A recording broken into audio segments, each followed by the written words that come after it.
Un jour, après boire, Semélès, grand dignitaire du culte métriarque, qui prenait assez peu au sérieux ses devoirs de pastophore, proposa à Antinous de participer au taurobol.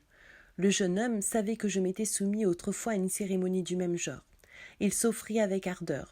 Je ne crus pas devoir m'opposer à cette fantaisie pour l'accomplissement de laquelle on n'exigea qu'un minimum de purification et d'abstinence.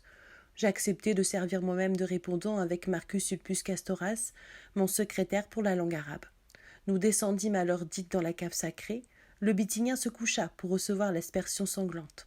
Mais quand je vis émerger de la fosse ce corps strié de rouge, cette chevelure feutrée par une boue gluante, ce visage éclaboussé de taches qu'on ne pouvait laver et qu'il fallait laisser s'effacer d'elle-même, le dégoût me prit à la gorge et l'horreur de ces cultes souterrains et louches. Quelques jours plus tard, je fis interdire aux troupes cantonnées à Émèse l'accès du noir, Mithrium. J'ai eu mes présages, comme Marc-Antoine avant sa dernière bataille. J'ai entendu s'éloigner dans la nuit la musique de la relève des dieux protecteurs qui s'en vont. Je l'entendais sans y prendre garde. Ma sécurité était devenue celle du cavalier qu'un talisman protège de toute chute. À Samosate, un congrès du petit roi d'Orient eut lieu sous mes auspices.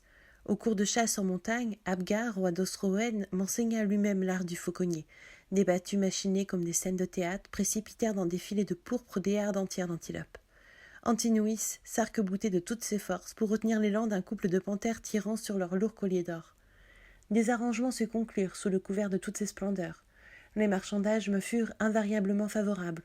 Je restai le joueur qui gagne à tout coup.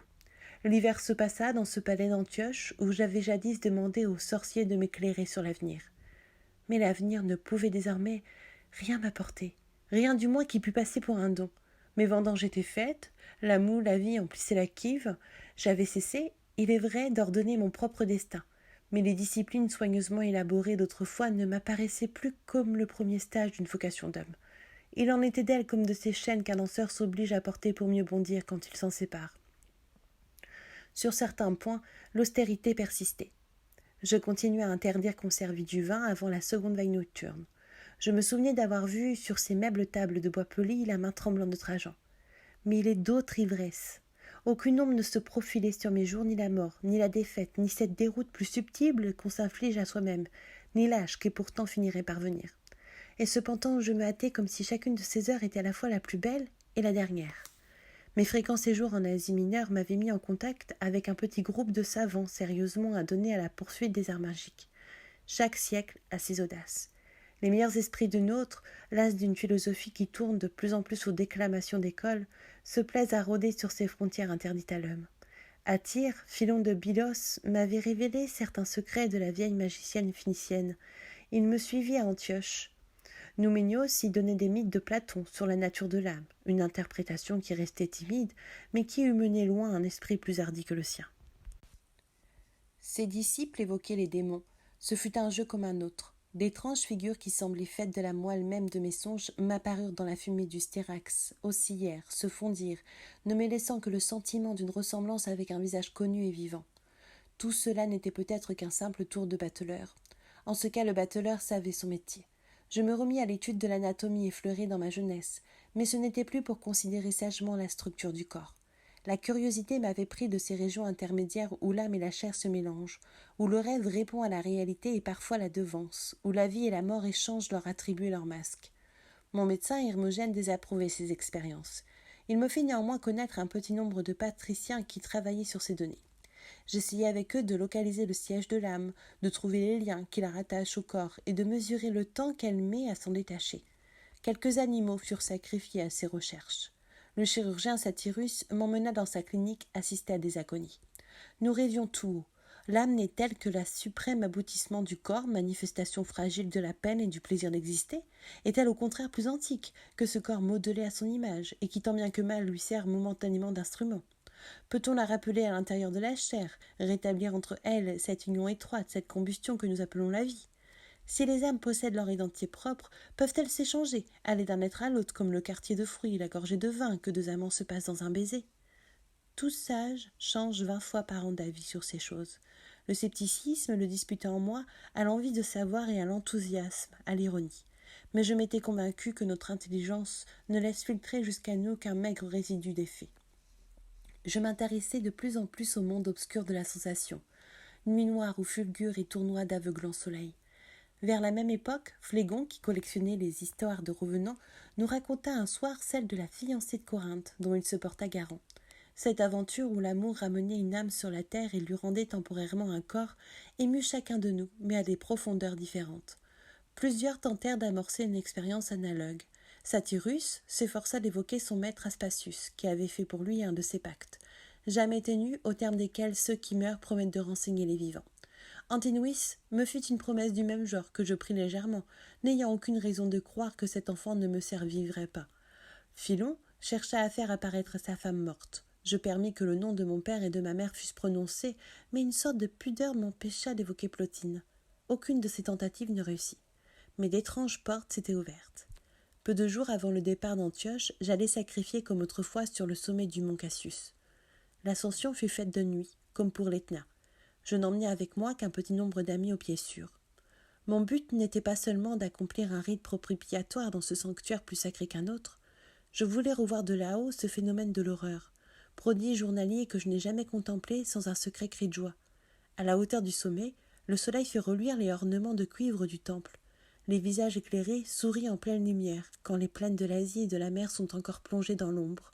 Pour quelques instants, l'homme qui prie aux fêtes est le seul bénéficiaire du matin. On prépara tout pour un sacrifice. Nous montâmes à cheval d'abord, puis à pied, le long de sentiers périlleux bordés de genêts et de lanstiques qu'on reconnaissait de nuit à leur parfum. L'air était lourd. Ce printemps brûlait comme ailleurs l'été. Pour la première fois, au cours d'une ascension en montagne, le souffle me manqua. Je dus m'appuyer un moment sur l'épaule du préféré. Un orage prévu depuis quelque temps par Hermogène, qui se connaît en météorologie, éclata à une centaine de pas du sommet. Les prêtres sortirent pour nous recevoir à la lueur des éclairs. La petite troupe trempée jusqu'aux os se pressa autour de l'autel disposé pour le sacrifice. Il allait s'accomplir, quand la foudre, éclatant sur nous, tua d'un seul coup la victimaire et la victime. Le premier instant d'horreur passé, Hermogène se pencha avec une curiosité de médecin sur le groupe foudroyé. Cabrias et le grand prêtre se récriaient d'admiration. L'homme et le fan sacrifiés par cette épée divine s'unissaient à l'éternité de mon génie. Ces vies substituées prolongeaient la mienne. Antinous, agrippé à mon bras, tremblait. Non de terreur comme je le crus à l'heure, mais sous le coup d'une pensée que je compris plus tard. Un être épouvanté de déchoir, c'est-à-dire de vieillir, avait dû se promettre depuis longtemps de mourir au premier signe de déclin, ou même bien avant. J'en arrive aujourd'hui à croire que cette promesse, que tant de nous se sont faites, mais sans la tenir, remontait chez lui très loin, à l'époque de Nicomédie et de la rencontre au bord de la source. Elle expliquait son indolence, son ardeur au plaisir, sa tristesse, son indifférence totale à tout avenir, mais il fallait encore que ce départ n'eût pas l'air d'une révolte et ne contint nulle plainte. L'éclair du mont Cassius lui montrait une issue. La mort pouvait devenir une dernière forme de service, un dernier don, et le seul qui restait. L'illumination de l'horreur fut peu de chose à côté du sourire qui se leva sur ce visage bouleversé. Quelques jours plus tard, je revis ce même sourire, mais plus caché, voilé d'ambiguïté à souper. Polémon, qui se mêlait de chiromancie, voulut examiner la main du jeune homme, cette paume où m'effrayait moi-même une étonnante chute d'étoiles. L'enfant la retira, la referma d'un geste doux et presque pudique. Il tenait à garder le secret de son jeu et celui de sa fin. Nous fîmes halte à Jérusalem. J'ai étudié sur place le plan d'une ville nouvelle que je me proposais de construire sur l'emplacement de la cité juive ruinée par Titus. La bonne administration de la Judée, les progrès du commerce de l'Orient, nécessitaient à ce carrefour de route le développement d'une grande métropole. Je prévis la capitale romaine habituelle. Aelia Capitolina aurait ses temples, ses marchés, ses bains publics, son sanctuaire de la Vénus romaine. Mon goût récent pour les cultes passionnés et tendres me fit choir sur le mont Moria, la grotte la plus propice à la célébration des Adonis. Ces projets indignèrent la population juive. Ces déshérités préféraient leur ruine à une grande ville où s'offriraient toutes les aubaines du gain, du savoir et du plaisir. Les ouvriers qui donnaient le premier coup de pioche dans ces murs croulants furent molestés par la foule. Je passai outre. Fidius Aquila, qui devait sous peu employer son génie d'organisateur à la construction d'Antinoé, se mit à l'œuvre à Jérusalem. Je refusai de voir sur ces tas de débris la croissance rapide de la haine. Un mois plus tard, nous arrivâmes à Péluse. Je pris soin d'y relever la tombe de Pompée, puis je m'enfonçai dans ses affaires d'Orient. Plus j'admirais le génie politique de cet éternel vaincu du grand Jules. Pompée, qui s'efforça de mettre de l'ordre dans ce monde incertain de l'Asie, me semblait parfois avoir œuvré plus effectivement pour Rome que César lui-même. Ces travaux de réfection furent l'une de mes dernières offrandes aux morts de l'histoire. J'allais bientôt avoir à m'occuper d'autres tombeaux. L'arrivée à Alexandrie fut discrète. L'entrée triomphale était remise à la venue de l'impératrice. On avait persuadé ma femme, qui voyageait peu, de passer l'hiver dans le climat plus doux de l'Égypte. Lucius, mal remis d'une toux opiniâtre, devait essayer le même remède. Une flottille de barques s'assemblait pour un voyage sur le Nil dont le programme comportait une suite d'inspections officielles, de fêtes, de banquets qui promettaient d'être aussi fatigants que ceux d'une saison au Palatin. J'avais moi-même organisé tout cela. Le luxe, les prestiges d'une cour n'étaient pas sans valeur politique dans ce vieux pays habitué aux fastes royaux. Mais j'avais d'autant plus à cœur de consacrer à la chasse les quelques jours qui précéderaient l'arrivée de mes hôtes. À Palmyre, Mélès Agrippa avait donné pour nous des parties dans le désert. Nous n'avions pas poussé aussi loin pour rencontrer des lions. 2 ans plus tôt, l'Afrique m'avait offert quelques belles chasses aux grands fauves. Antinous, trop jeune et trop inexpérimenté, n'avait pas reçu la permission d'y figurer en première place. J'avais ainsi pour lui des lâchetés auxquelles je n'aurais pas songé pour moi-même. Cédant comme toujours, je lui promis le rôle principal dans cette chasse aux lions. Il n'était plus temps de le traiter en enfant, et j'étais fière de cette jeune force. Nous partîmes pour l'oasis d'Amon, à quelques jours de marche d'Alexandrie, celle même où Alexandre apprit jadis de la bouche des prêtres le secret de sa naissance divine. Les indigènes avaient signalé dans ces parages la présence d'un fauve particulièrement dangereux qui s'était souvent attaqué à l'homme. Le soir, au bord du feu de camp, nous comparions gaiement nos futurs exploits à ceux d'Hercule. Mais les premiers jours ne nous rapportèrent que quelques gazelles. Cette fois-là, nous décidâmes d'aller nous poster tous deux près d'une marée sablonneuse, tout envahie de roseaux. Le lion passait pour venir y boire au crépuscule. Les nègres étaient chargés de le rabattre vers nous à grand bruit de conques, de cymbales et de cris. Le reste de notre escorte fut laissé à quelque distance. L'air était lourd et calme. Il n'était même pas nécessaire de se préoccuper de la direction du vent. Nous pouvions à peine avoir dépassé la 10e heure, car Antinous me fit remarquer sur l'étang des nénuphars rouges encore grand ouverts. Soudain, la bête royale parut dans un froissement de roseaux foulés, tourna vers nous son beau mufle terrible, l'une des faces les plus divines que puisse assumer le danger. Placé un peu en arrière, je n'eus pas le temps de retenir l'enfant qui pressa imprudemment son cheval, lança sa pique, puis ses 2 javelots avec art, mais de trop près. Le fauve transpercé au cou s'écroula, battant le sol de sa queue. Le sable soulevé nous empêchait de distinguer autre chose qu'une masse rugissante et confuse. Le lion, enfin, se redressa, rassembla ses forces pour s'élancer sur le cheval et le cavalier désarmés. J'avais prévu ce risque. Par bonheur, la monture d'Antinous ne broncha pas. Nos bêtes étaient admirablement dressées à ces sortes de jeux. J'interposai mon cheval, exposant le flanc droit. J'avais l'habitude de ces exercices. Il ne me fut pas très difficile d'achever le fauve déjà frappé à mort. Il s'effondra. Pour la seconde fois, le mufle roula dans la valse. Un filet de sang noir coula sur l'eau. Le grand champ couleur de désert, de miel et de soleil expira avec une majesté plus qu'humaine. Antinous se jeta à battre son cheval couvert d'écume et qui tremblait encore. Nos compagnons nous rejoignirent. Les nègres traînèrent au camp l'immense victime morte. Une espèce de festin fut improvisé. Couché à plat ventre devant un plateau de cuivre, le jeune homme nous distribua de ses propres mains les portions d'agneau cuit sous la cendre. On but en son honneur du vin de palme. Son exaltation montait comme un chant. Il s'exagérait peut-être la signification du secours que je lui avais apporté. Oubliant que j'en eusse fait autant pour n'importe quel chasseur en danger, nous nous sentions pourtant rentrer dans ce monde héroïque où les amants meurent l'un pour l'autre. La gratitude et l'orgueil alternaient dans sa joie comme les strophes d'une ode. Les noirs virent merveille.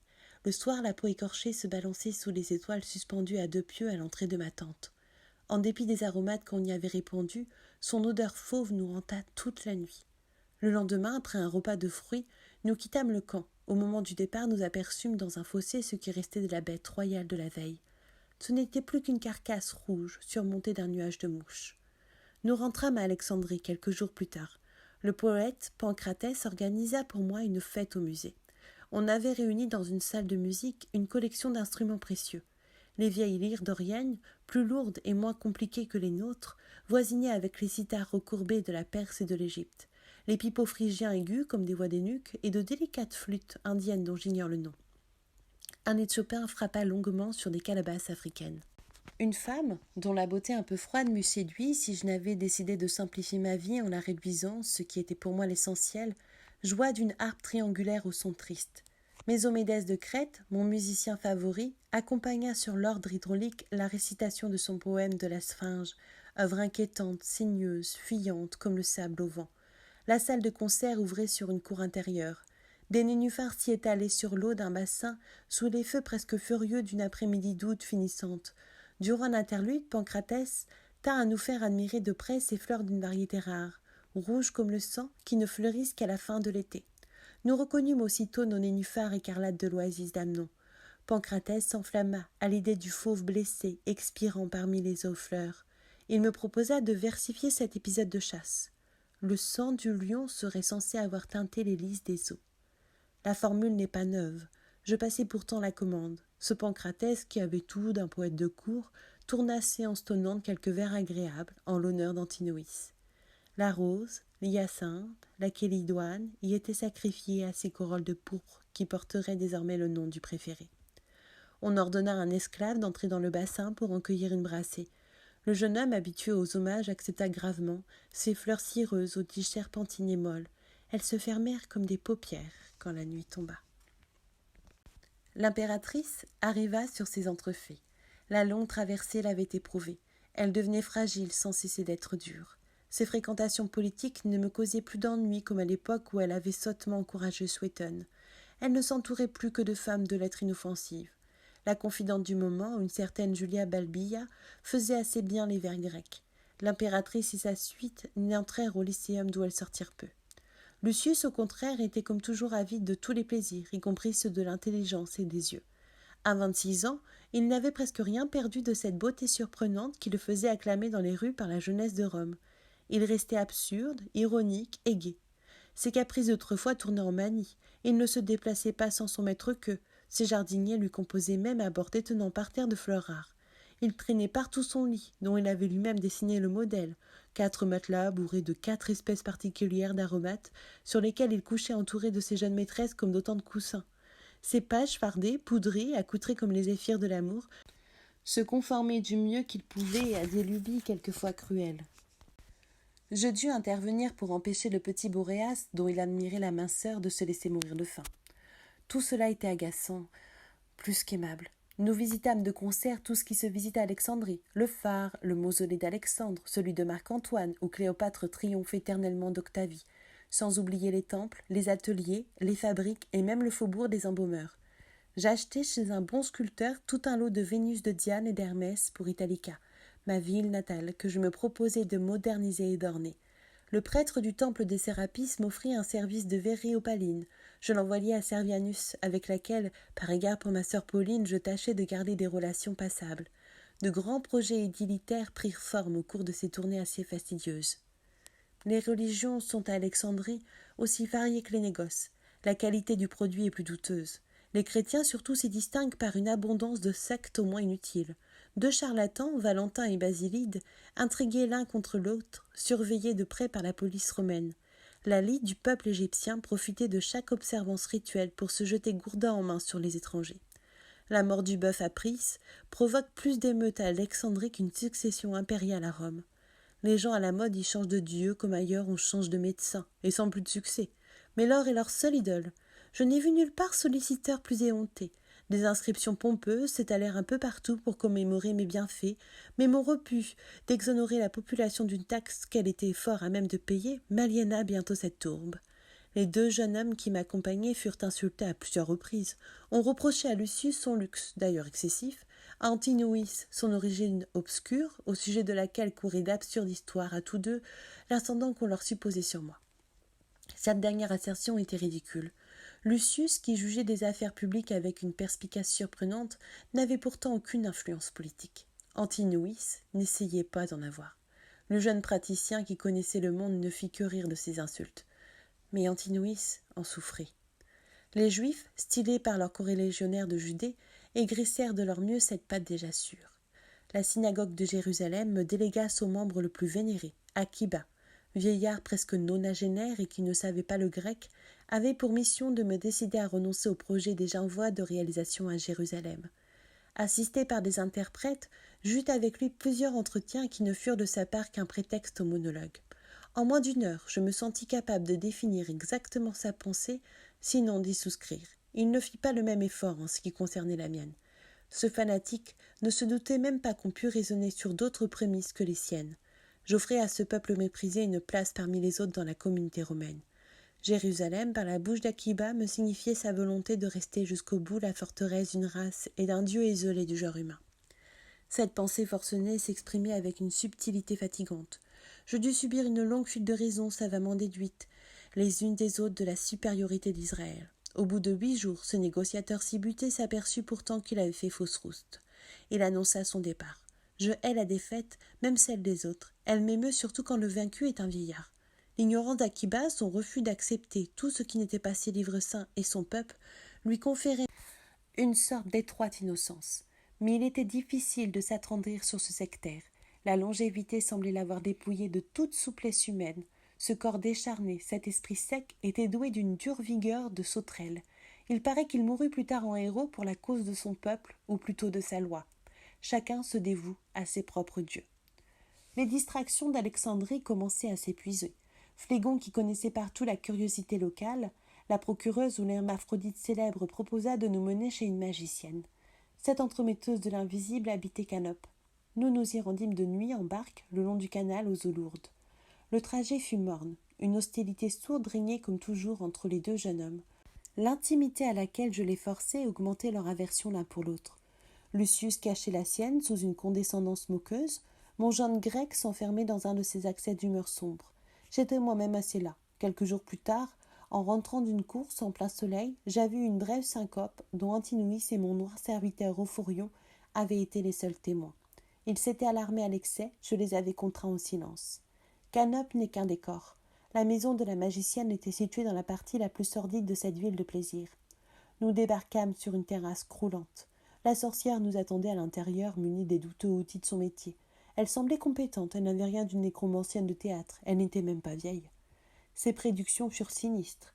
Depuis quelque temps, les oracles ne m'annonçaient partout qu'ennuis de toutes sortes, troubles politiques, intrigues de palais, maladies graves.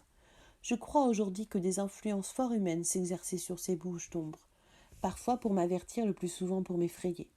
L'état véritable d'une partie de l'Orient s'y exprimait plus clairement que dans les rapports de nos proconsuls. Je prenais ces prétendues révélations avec calme, mon respect pour le monde invisible n'allant pas jusqu'à faire confiance à ces divins radotages. 10 ans plus tôt, peu après mon accession à l'Empire, j'avais fait fermer l'oracle de Daphné près d'Antioche, qui m'avait prédit le pouvoir de peur qu'il n'en fit autant pour le premier prétendant venu. Mais il est toujours fâcheux d'entendre parler des choses tristes. Après nous avoir inquiétés de son mieux, la devineresse nous proposa ses services. Un de ces sacrifices magiques dont les sorcières d'Égypte se font une spécialité suffirait pour tout arranger à l'amiable avec le destin. Mes incursions dans la magie phénicienne m'avaient déjà fait comprendre que l'horreur de ces pratiques interdites tient moins à ce qu'on nous en montre que ce qu'on nous en cache. Si on n'avait pas su ma haine des sacrifices humains, on m'aurait probablement conseillé d'immoler un esclave. On se contenta de parler d'un animal familier. Autant que possible, la victime devait m'avoir appartenu. Il ne pouvait s'agir d'un chien, bête que la superstition égyptienne croit immonde. Un oiseau eût convenu, mais je ne voyage pas accompagné d'une voilière. Mon jeune maître me proposa son faucon. Les conditions se trouvaient remplies. Je lui avais donné ce bel oiseau après l'avoir reçu moi-même du roi Osroène. L'enfant le nourrissait de sa main. C'était un des rares possessions auxquelles il s'était attaché. Je refusai d'abord. Il insista gravement. Je compris qu'il attribuait à cette offre une signification extraordinaire et j'acceptai par tendresse. Muni des instructions les plus détaillées, mon courrier, Ménécratès, partit chercher l'oiseau dans nos appartements de Sérapéum. Même au galop, la course demanderait en tout plus de 2 heures. Il n'était pas question de les passer dans le taudis malpropre de la magicienne, et Lucius se plaignait de l'humidité de la barque. Phlégon trouva un expédient. On s'installa tant bien que mal chez un proxénète à passer débarrassé du personnel de la maison. Lucius décida de dormir. Je mis à profit cet intervalle pour dicter des dépêches. Antinous s'étendit à mes pieds. Le calame de Phlégon grinçait sous la lampe. On touchait déjà à la dernière veille de la nuit quand Ménécratès rapporta l'oiseau, le gantelet, le capuchon et la chaîne. Nous retournâmes chez la magicienne. Antinous décapuchonna son faucon, caressa longuement sa petite tête ensommeillée et sauvage, le remit à la cantatrice qui commença une série de passes magiques. L'oiseau fasciné se rendormit. Il importait que la victime ne se débattît pas et que la mort parût volontaire. Enduite rituellement du miel et d'essence de rose, la bête inerte fut déposée au fond d'une cuve remplie d'eau du Nil. La créature noyée s'assimilait à l'Osiris, emportée par le courant du fleuve. Les années terrestres de l'oiseau s'ajoutaient aux miennes. La petite âme solaire s'unissait au génie de l'homme pour laquelle on l'a sacrifié. Ce génie invisible pourrait désormais m'apparaître et me servir sous cette forme. Les longues manipulations qui suivirent ne furent plus qu'intéressantes qu'une préparation de cuisine. Lucius bâillait. Les cérémonies imitèrent jusqu'au bout des funérailles humaines. Les fumigations et les psalmodies traînèrent jusqu'à l'aube. On enferma l'oiseau dans un cercueil bourré d'aromates que la magicienne enterra devant nous au bord du canal dans un cimetière abandonné. Elle s'accroupit ensuite sous un arbre pour compter une à une les pièces d'or de son salaire versé par Flégon. Nous remontâmes en barque. Un vent singulièrement froid soufflait. Lucius, assis près de moi, relevait du bout de ses doigts minces les couvertures de coton brodé. Par politesse, nous continuons à échanger à bâtons rompus des propos concernant les affaires et les scandales de Rome. Antinous, couché au fond de la barque, avait appuyé la tête sur mes genoux. Il feignait de dormir pour s'isoler de cette conversation qui ne l'incluait pas. Ma main glissait sur sa nuque, sous ses cheveux. Dans les moments les plus vains ou les plus ternes, j'avais ainsi le sentiment de rester en contact avec les grands objets naturels, l'épaisseur des forêts, les chines musclées des panthères, la pulsation régulière des sources. Mais aucune caresse ne va jusqu'à l'âme. Le soleil brillait quand nous arrivâmes au Sérapéum. Les marchands de pastèques criaient leurs denrées par les rues. Je dormis jusqu'à l'heure de la séance du conseil local à laquelle j'assistais. J'ai su plus tard qu'Antinous profita de cette absence pour persuader Cabrias de l'accompagner à Canope. Il y retourna chez la magicienne. Le premier jour du mois d'Atyr, la 2e année de la 226e Olympiade, c'est l'anniversaire de la mort d'Osiris, dieu des agonies. Le long du fleuve, des lamentations aiguës retentissaient depuis 3 jours dans tous les villages. Mais autres mains, moins accoutumées que moi au mystère de l'Orient, montraient une certaine curiosité pour ces cérémonies d'une race différente. Elles m'excédaient au contraire. J'avais fait amarrer ma barque à quelque distance des autres, loin de tout lieu habité. Un temple pharaonique à demi abandonné se dressait pourtant à proximité du rivage. Il avait encore son collège de prêtres. Je n'échappais pas tout à fait au bruit de plaintes. Le soir précédent, Lucius m'invita à souper sur sa barque. Je m'y rendis au soleil couchant. Antinous refusa de me suivre. Je le laissai au seuil de ma cabine de poupe, étendu sur sa peau de lion, occupé à jouer aux osselets avec Cabrias. Une demi-heure plus tard, à la nuit close, il se ravisa et fit appeler un canot. Aidé d'un seul batelier, il fit à contre-courant la distance assez considérable qui nous séparait des autres barques. Son entrée sous la tente où se donnait le souper interrompit les applaudissements causés par les contorsions d'une danseuse. Il s'était accoutré d'une longue robe syrienne, mince comme une pelure de fruits, toute semée de fleurs et de chimères. Pour ramer plus à l'aise, il avait mis bas sa manche droite. La sueur tremblait sur cette poitrine lisse. Lucius lui lança une guirlande qu'il attrapa au vol. Sa gaieté presque stridente ne se démentit pas un instant. À peine soutenu d'une coupe de vin grec, nous rentrâmes ensemble dans mon canot à 6 rameurs, accompagnés d'en haut du bonsoir mordant de Lucius. La sauvage gaieté persista. Mais au matin, il m'arriva de toucher par hasard à un visage glacé de larmes. Je lui demandai avec impatience la raison de ses pleurs. Il répondit humblement en s'excusant sur la fatigue. J'acceptai ce mensonge. Je me rendormis. Sa véritable agonie a eu lieu dans ce lit, et à mes côtés. Le courrier de Rome venait d'arriver. La journée se passait à le lire et à y répondre. Comme d'ordinaire, Antinous allait et venait silencieusement dans la pièce. Je ne sais pas à quel moment ce beau lévrier est sorti de ma vie. Vers la 12e heure, Cabrias agité entra. Contrairement à toute règle, le jeune homme avait quitté la barque sans spécifier le but et la longueur de son absence. 2 heures au moins avaient passé depuis son départ. Cabrias se rappela d'étranges phrases prononcées la veille, une recommandation faite le matin même et qui me concernait. Il me communiqua ses craintes. Nous descendîmes en hâte sur la berge. Le vieux pédagogue se dirigea d'instinct vers une chapelle située sur le rivage, petit édifice isolé qui faisait partie des dépendances du temple et qu'Antinous et lui avaient visité ensemble. Sur une table, à offrande, les cendres d'un sacrifice étaient encore tièdes. Cabrias y plongea les doigts et en retira presque intacte une boucle de cheveux coupés.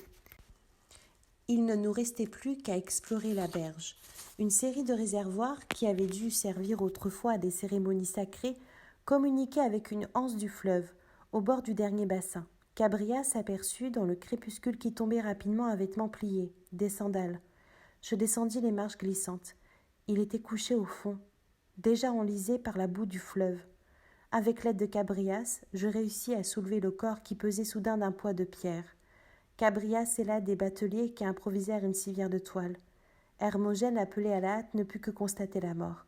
Ce corps si docile refusait de se laisser réchauffer, de revivre. Nous le transportâmes à bord. Tout croulait, tout parut s'éteindre.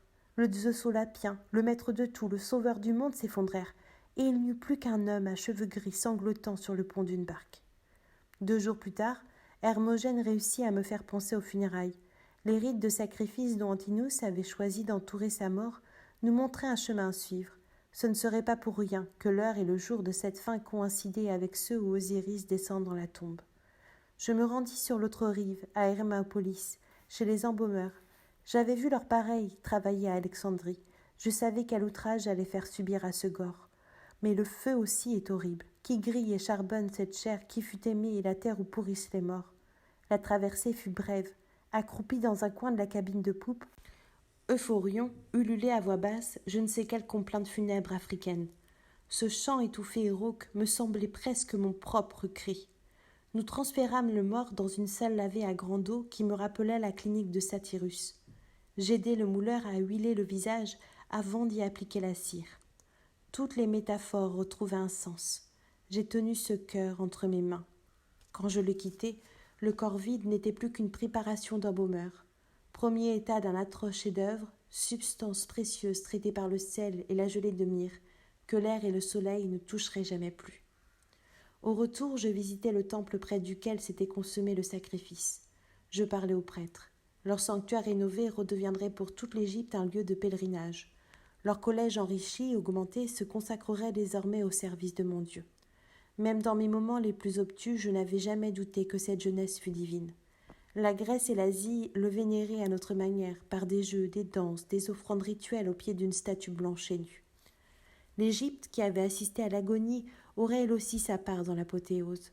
Ce sera le plus sombre, la plus secrète, la plus dure. Ce pays jouerait auprès de lui un rôle éternel d'embaumeur. Durant des siècles, des prêtres au crâne rasé réciteraient des litanies où figurerait ce nom, pour eux sans valeur, mais qui pour moi contenait tout. Chaque année, la barque sacrée promènerait cette effigie sur le fleuve. Le premier du mois d'Atyr, des pleureurs marcheraient sur cette berge où j'avais marché. Toute heure a son devoir immédiat, son injonction qui domine les autres. Celle du moment était de défendre contre la mort le peu qui me restait. Phlégon avait réuni pour moi sur le rivage les architectes et les ingénieurs de ma suite. Soutenu par une espèce d'ivresse lucide, je les traînais le long des collines pierreuses. J'expliquais mon plan, le développement des 45 stades du mur d'enceinte. Je marquais dans le sable la place de l'Arc de Triomphe, celle de la tombe.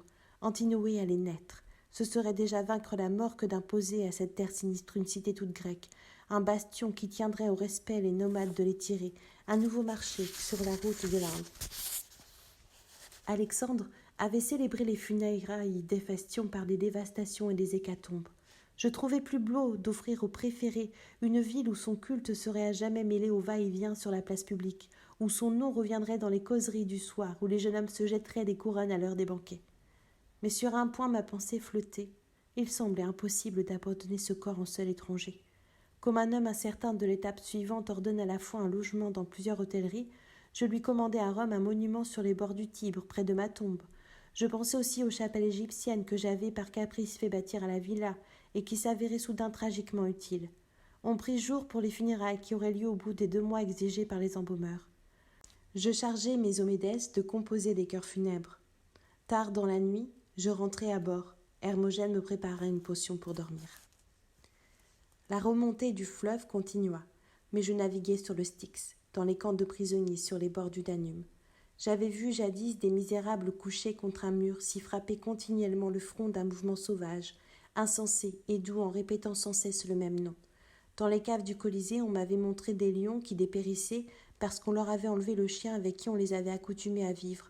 Je rassemblai mes pensées. Antinous était mort. Enfant, j'avais hurlé sur le cadavre de Marulinus, déchiqueté par les corneilles. Mais comme hurle la nuit un animal privé de raison. Mon père était mort, mais un orphelin de 12 ans n'avait remarqué que le désordre de la maison, les pleurs de sa mère et de sa propre terreur. Il n'avait rien su des affres que le mourant avait traversés. Ma mère était morte beaucoup plus tard, vers l'époque de ma mission en Pannomie. Je ne me rappelais pas exactement à quelle date. Trajan n'avait été qu'un malade à qui il s'agissait de faire un testament. Je n'avais pas vu mourir Plotine. Atianus était mort, c'était un vieillard. Durant les guerres d'As, j'avais perdu des camarades que j'avais cru ardemment aimer. Mais nous étions jeunes, la vie et la mort étaient également enivrantes et faciles. Antinous était mort. Je me souvenais des lieux communs fréquemment entendus. On meurt à tout âge. Ceux qui meurent jeunes sont aimés des dieux. J'avais moi-même participé à cet infâme abus de mots. J'avais parlé de mourir, de sommeil, de mourir d'ennui. J'avais employé le mot agonie, le mot deuil, le mot perte. Antinous était mort. L'amour, le plus sage des dieux. Mais l'amour n'était pas responsable de cette négligence, de ces duretés, de cette indifférence mêlée à la passion, comme le sable alors, charrié par un fleuve, de ce grossier aveuglement d'homme trop heureux et qui veillait. Avais-je pu être si épaissement satisfait? Antinous était mort. Loin d'aimer trop, comme sans doute Servianus à ce moment le prétendait à Rome, je n'avais pas assez aimé pour obliger cet enfant à vivre. Cabrias, qui, en sa qualité d'initié orphique, considérait le suicide comme un crime, insistait sur le côté sacrificiel de cette fin. J'éprouvais moi-même une espèce d'horrible joie à me dire que cette mort était un don, mais j'étais seule à mesurer combien d'âcreté fermente au fond de la douceur, quelle part de désespoir se cache dans l'abnégation, quelle haine se mélange à l'amour. Un être insulté me jetait à la face cette preuve de dévouement. Un enfant inquiet de tout perdre avait trouvé ce moyen de m'attacher à jamais à lui. S'il avait espéré me protéger par ce sacrifice, il avait dû se croire bien peu aimé pour ne pas sentir que le pire des maux serait de l'avoir perdu. Les larmes prirent fin. Les dignitaires qui s'approchaient de moi n'avaient plus à détourner leur regard de mon visage, comme s'il était obscène de pleurer. Les visites de fermes modèles et de canaux d'irrigation recommencèrent. Peu importait la manière d'employer les heures, 1000 bruits ineptes couraient déjà le monde au sujet de mon désastre. Même sur les barques qui accompagnaient la mienne, des récits atroces circulaient à ma honte. Je laissais dire la vérité, n'étant pas de celles qu'on peut crier. Les mensonges les plus malicieux étaient exacts à leur manière, on m'accusait de l'avoir sacrifié. Et en un sens, je l'avais fait. Hermogène, qui me rapportait fidèlement ses échos du dehors, me transmit quelques messages de l'impératrice. Elle se montra convenable, on l'est presque toujours en présence de la mort. Cette compassion reposait sur un malentendu. On acceptait de me plaindre pourvu que je me consolasse assez vite. Moi-même, je me croyais à peu près calmée. J'en rougissais presque. Je ne savais pas que la douleur contint d'étranges labyrinthes où je n'avais pas fini de marcher. On s'efforçait de me distraire. Quelques jours après l'arrivée à Thèbes, j'appris que l'impératrice et sa suite s'étaient rendues par 2 fois au pied du colosse de Memnon, dans l'espoir d'entendre le bruit mystérieux émis par la pierre à l'aurore. Phénomène célèbre auquel tous les voyageurs souhaitent d'assister. Le prodige ne s'était pas produit. On s'imaginait superstitieusement qu'il s'opérait en ma présence.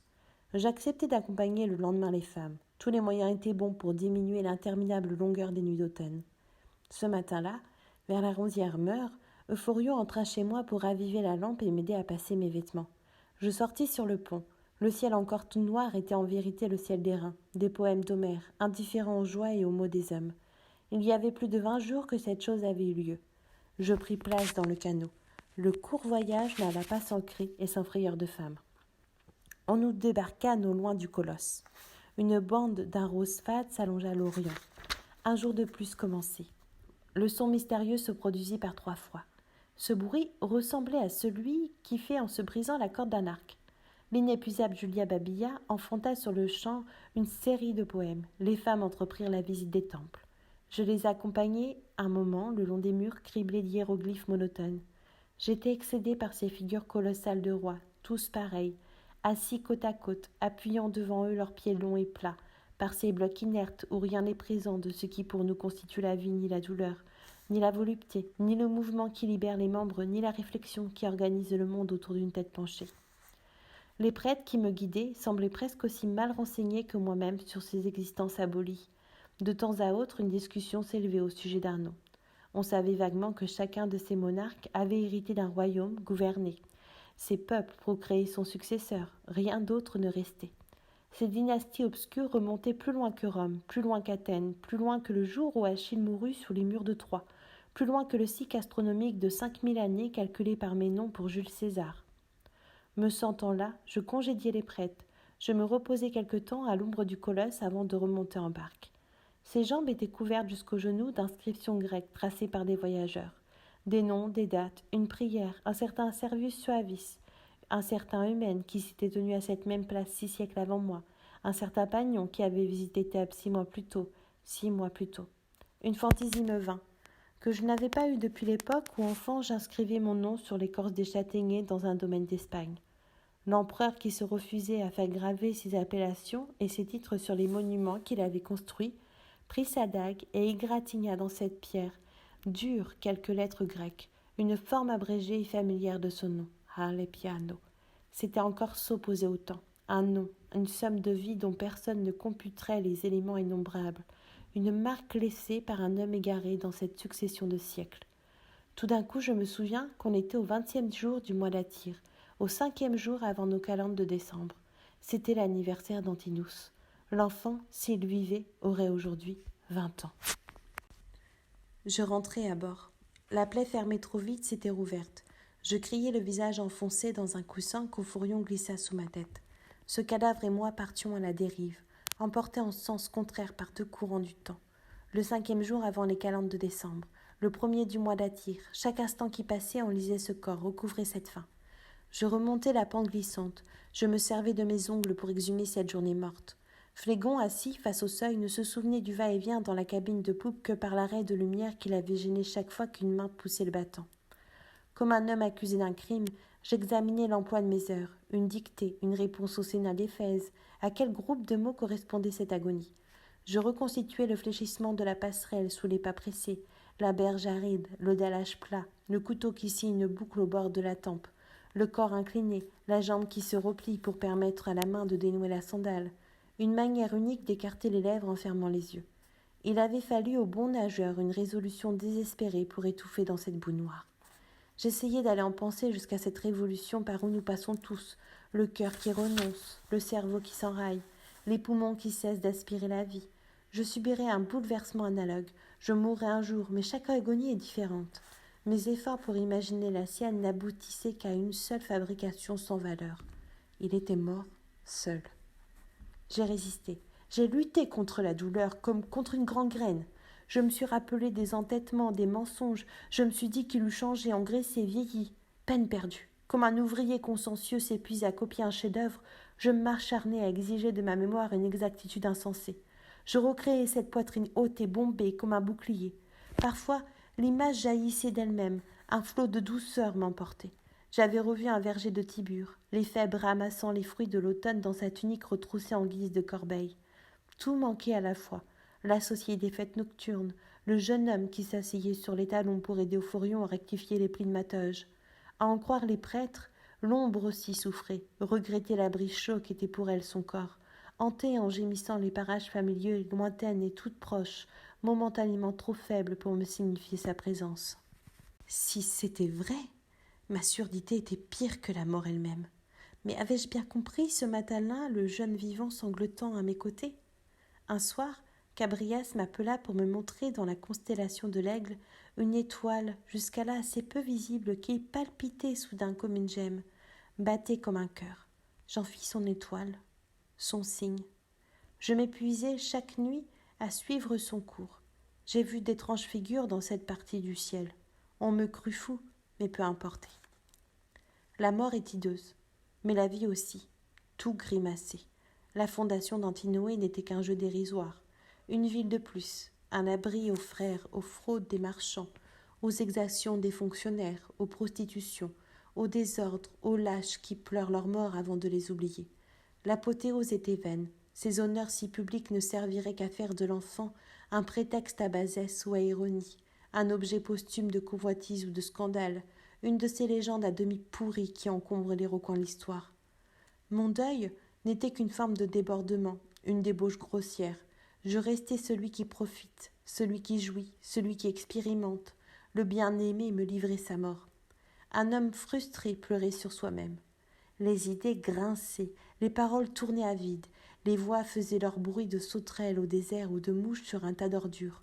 Nos barques, aux voiles gonflées comme des gorges de colombes, véhiculaient l'intrigue et le mensonge. La bêtise s'étalait sur les fronts humains. La mort perçait partout sous son aspect de décrépitude ou de pourriture. La tache blette d'un fruit, une déchirure imperceptible au bas d'une tenture, une charogne sur la berge, les pustules d'un visage, les marques des verges sur le dos d'un marinier. Mes mains semblaient toujours un peu sales. À l'heure du bain, tendant aux esclaves mes jambes à épiler, je regardais avec dégoût ce corps solide, cette machine presque indestructible qui dirigeait, marchait, parvenait à dormir, se réaccoutumerait un jour ou l'autre aux routines de l'amour. Je ne tolérais plus que la présence de quelques serviteurs qui se souvenaient de mort. À leur manière, ils l'avaient aimé. Mon deuil trouvait un écho dans la douleur un peu niaise d'un masseur ou du vieux nègre préposé aux lampes. Mais leur chagrin ne les empêchait pas de rire doucement entre eux en prenant le frais sur le bastingage. Un matin, appuyé au bastingage, j'aperçus dans le carré réservé aux cuisines un esclave qui vidait un de ces poulets que l'Égypte fait éclore par milliers dans des fours malpropres. Il prit à pleine main le paquet gluant des entrailles et les jeta à l'eau. J'eus à peine le temps de tourner la tête pour vomir. À l'escale de Philae, au cours d'une fête que nous offrit le gouverneur, un enfant de 3 ans, noir comme du bronze, le fils d'un portier nubien, se faufila dans les galeries du premier étage pour regarder les danses. Il tomba. On fit du mieux qu'on put pour cacher l'incident. Le portier retenait ses sanglots pour ne pas déranger les hôtes de son maître. On le fit sortir avec le cadavre par la porte des cuisines. J'entrevis malgré tout ses épaules qui s'élevaient et s'abaissaient convulsivement comme sous un fouet. J'avais le sentiment de prendre sur moi cette douleur de père comme j'avais pris celle d'Hercule, celle d'Alexandre, celle de Platon pleurant leur ami mort. Je fis porter quelques pièces d'or à ce misérable. On ne peut rien de plus. 2 jours plus tard, je le revis. Il s'épouillait béatement couché au soleil en travers du seuil. Les messages affluèrent. Pancratès m'envoya son poème, enfin terminé. Ce n'était qu'un médiocre centon d'hexamètre homérique, mais le nom qui y figurait presque à chaque ligne le rendait plus émouvant pour moi que bien des chefs-d'œuvre. Nouménios me fit parvenir une consolation dans les règles. Je passai une nuit à la lire. Aucun lieu commun n'y manquait. Ces faibles dépenses élevées par l'homme contre la mort se développaient sur 2 lignes. La première consistait à nous la présenter comme un mal inévitable, à nous rappeler que ni la beauté, ni la jeunesse, ni l'amour n'échappent à la pourriture, à nous prouver enfin que la vie et son cortège de maux sont plus horribles encore que la mort elle-même, et qu'il vaut mieux périr que vieillir. On se sert de ces vérités pour nous incliner à la résignation. Elles justifient surtout le désespoir. La seconde ligne d'argument contredit la première. Mais nos philosophes n'y regardent pas de si près. Il ne s'agissait plus de se résigner à la mort, mais de la nier. L'âme comptait seule. On posait arrogamment comme on fait l'immortalité de cette entité vague que nous n'avons jamais vue fonctionner dans l'absence du corps, avant de prendre la peine d'en prouver l'existence. Je n'étais pas si sûre, puisque le sourire, le regard, la voix, ces réalités impondérables étaient anéanties. Pourquoi pas l'âme ? Celle-ci ne me paraissait pas nécessairement plus immatérielle que la chaleur du corps. On s'écartait de la dépouille où cette âme n'était plus. C'était pourtant la seule chose qui me restât, ma seule preuve que ce vivant eût existé. L'immortalité de la race passait pour pallier chaque mort d'homme. Il m'importait peu que des générations de Bithyniens se succédassent jusqu'à la fin des temps au bord du Sangarios. On parlait de gloire, beaux mots qui gonflent le cœur, mais on s'efforçait d'établir entre celle-ci et l'immortalité une confusion menteuse, comme si la trace d'un être était la même chose que sa présence. On me montrait le Dieu rayonnant à la place du cadavre. J'avais fait ce Dieu. J'y croyais à ma manière, mais la destinée posthume la plus lumineuse au fond des sphères stellaires ne compensait pas cette vie brève. Le Dieu ne tenait pas lieu du vivant perdu. Je m'indignais de cette rage qu'a l'homme de se dédaigner les faits au profit des hypothèses, de ne pas reconnaître mes obligations de survivant. Cette mort serait vaine si je n'avais pas le courage de la regarder en face, de m'attacher à ces réalités du froid, du silence, du sang coagulé, des membres inertes, que l'homme recouvre vite de terre et d'hypocrisie. Je préférais tâtonner dans le noir, sans le secours de faibles lampes. Autour de moi, je sentais qu'on commençait à s'offusquer d'une douleur si longue. La violence en scandalisait d'ailleurs plus que la cause. Si je m'étais laissé aller aux mêmes plaintes à la mort d'un frère ou d'un fils, on m'eût également reproché de pleurer comme une femme. La mémoire de la plupart des hommes est un cimetière abandonné, où gisent sans honneur des morts qu'ils ont cessé de chérir. Toute douleur prolongée insulte à leur oubli. Les barques nous ramenèrent au point du fleuve où commençait à s'élever Antinoé. Elles étaient moins nombreuses qu'à l'aller. Lucius, que j'avais peu revu, était reparti pour Rome, où sa jeune femme venait d'accoucher d'un fils. Son départ me délivrait de bon nombre de curieux et d'importuns. Les travaux commençaient à altérer la forme de la berge. Le plan des édifices futurs s'esquissait entre les monceaux de terre déblayés. mais je ne reconnais plus la place exacte du sacrifice. Les embaumeurs livrèrent leur ouvrage, on déposa le mince cercueil de cèdre à l'intérieur d'une cuve de porphyre, dressé tout debout dans la salle la plus secrète du temple. Je m'approchai timidement du mort. Il semblait costumé. La dure coiffe égyptienne recouvrait les cheveux. Les jambes serrées de bandelettes n'étaient plus qu'un long paquet blanc. Mais le profil du jeune faucon n'avait pas changé. Les cils faisaient sur les joues fardées une ombre que je reconnaissais. Avant de terminer l'emmaillotement des mains, on tint à me faire admirer les ongles d'or. Les litanies commencèrent. Le mort, par la bouche des prêtres, déclarait avoir été perpétuellement véridique, perpétuellement chaste, perpétuellement compatissant et juste. Se vantait de vertus qui, s'il les avait ainsi pratiquées, l'aurait mis à jamais à l'écart des vivants. L'odeur rance de l'encens emplissait la salle. À travers un nuage, j'essayais de me donner à moi-même l'illusion du sourire. Le beau visage immobile paraissait trembler. J'ai assisté aux passes magiques par lesquelles les prêtres forcent l'âme du mort à incarner une parcelle d'elle-même, à l'intérieur des statues qui conserveront sa mémoire et à d'autres injonctions plus étranges encore. Quand ce fut fini, on mit en place le masque d'or moulé sur la cire funèbre. Il épousait étroitement les traits. Cette belle surface incorruptible allait bientôt résorber en elle-même ses possibilités de rayonnement et de chaleur. Elle giserait à jamais dans cette caisse. Hermétiquement close, symbole inerte d'immortalité, on posa sur la poitrine un bouquet d'acacia. Une douzaine d'hommes mirent en place le pesant couvercle. Mais j'hésitais encore au sujet de l'emplacement de la tombe. Je me rappelais qu'en ordonnant partout des fêtes d'apothéose, des jeux funèbres, des frappes de monnaie, des statues sur les places publiques, j'avais fait une exception pour hommes. J'avais craint d'augmenter l'animosité qui entoure plus ou moins tout favori étranger. Je me dis que je ne serai pas toujours là pour protéger cette sépulture.